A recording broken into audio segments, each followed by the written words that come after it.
Bonjour à tous et bienvenue sur cette vidéo un petit peu particulière parce que je vais faire l'interview de quelqu'un que je veux mettre en lumière aujourd'hui et demain. Ce sera en deux parties. C'est Sylvie Casabianca. Sylvie Casabianca, elle est exploratrice de la santé et elle vous amène à trouver vos propres solutions pour optimiser votre capital santé. Mais moi, qui suis-je? Eh bien, je suis Marie-Élise Château, coach professionnel dans la région des 3 pays, business et executive coach dans la région des 3 pays, France, Suisse, Allemagne, et j'accompagne au changement de paradigme et notamment je fais beaucoup avec la personne hypersensible parce que je suis convaincue que quand les lieux de travail seront favorables aux personnes hypersensibles, eh bien tout le monde y gagnera. Ça voudra dire que ce seront des milieux où règne la bienveillance et nous serons notamment plus à même qu'avant de privilégier et mener à bien des projets éthiques et durables dont nous avons bien besoin. Mais tout d'abord, eh bien, place à l'interview de Sylvie Casabianca. Bonjour à tous et bienvenue sur le quart d'heure de Marie-Élise. Et cette semaine, eh bien, j'ai l'honneur d'accueillir Sylvie Casabianca qui va nous parler d'optimiser son capital santé. Bonjour Sylvie. Bonjour Maëlys, content d'être avec vous.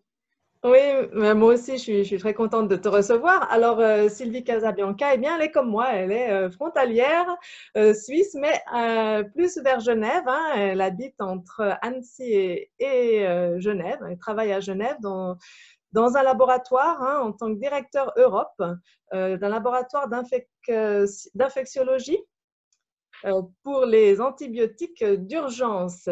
Eh bien, Sylvie, tu habites donc en Haute-Savoie et tu as 12 ans derrière toi déjà de management à l'international.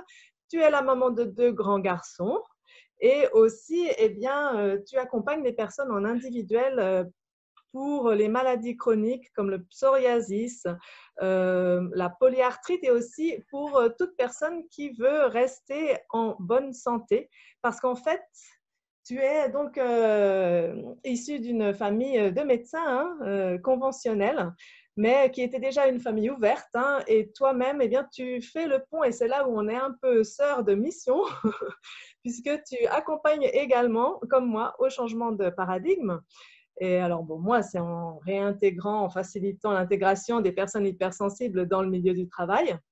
Eh bien, toi, c'est en faisant vraiment le lien entre cette médecine conventionnelle et les médecines alternatives. Hein. Je pense qu'on peut dire ça comme ça. Alternative ou complémentaire, Voilà, tout à fait. plusieurs appellations.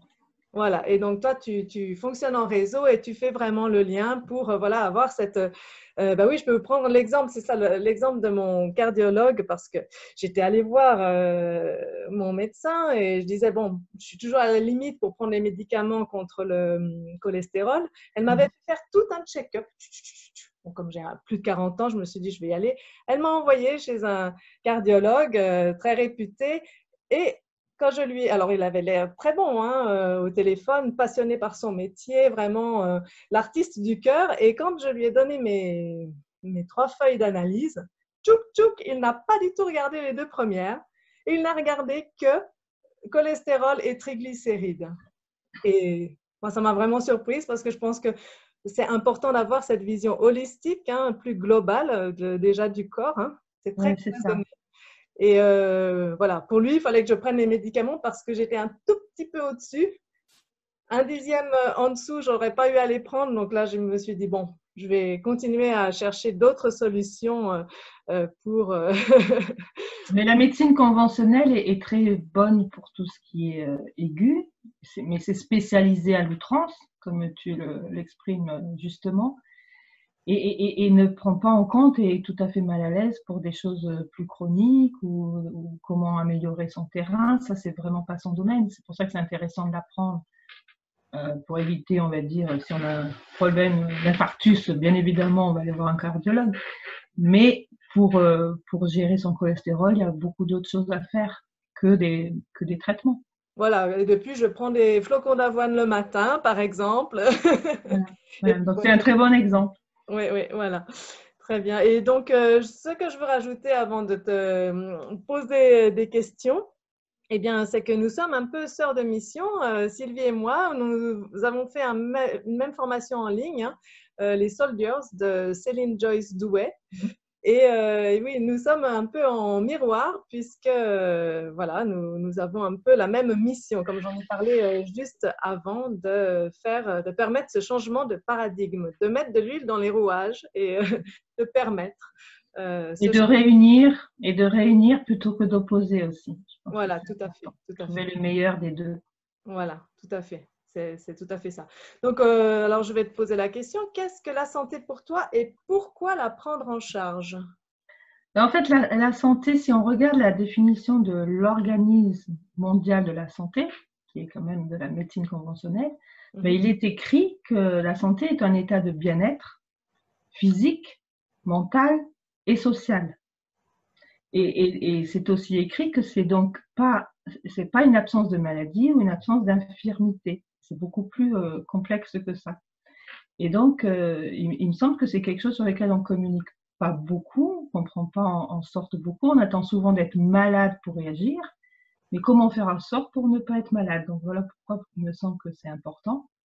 Et puis, il est de plus en plus aussi montré scientifiquement qu'on a en soi un genre de processus de régulation, une intelligence du corps, et qu'il est intéressant de se dire comment puis-je faire pour collaborer avec cette intelligence.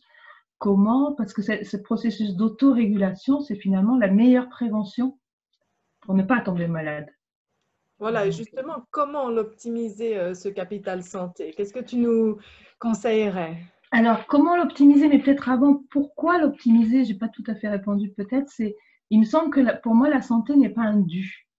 Donc, elle nous est donnée, mais elle n'est pas acquise pour toute la vie. Donc, je pense que le côté être responsable de sa santé et être acteur de sa santé me paraît capital. Oui, la voilà responsabilisation des gens. Hein.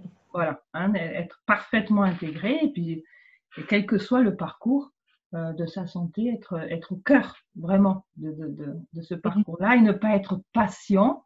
On parle souvent de ce mot je suis un patient, mais qu'est-ce que ça veut dire patient? Ça veut dire j'attends que quelqu'un me dise ce que j'ai, ce que je dois faire. Alors oui, bien sûr, il y a des experts et il faut bien évidemment les voir et les consulter, mais soyons plus acteurs que patients. Et qu'est-ce qu'on peut faire par soi-même? Voilà, parce que patience, on entend aussi passif d'ailleurs, un petit peu. Donc, moi, je préfère le mot acteur que patient. Oui, oui, tout à fait. Pourquoi? Donc, oui. Avant de passer au système immunitaire, tu veux dire autre chose sur comment optimiser son capital santé? Je crois que ce qui est aussi intéressant, ce que j'ai expérimenté avec des personnes, c'est être à l'écoute de soi-même. C'est-à-dire, finalement, qu'est-ce que ça veut dire être en bonne santé pour moi? D'accord?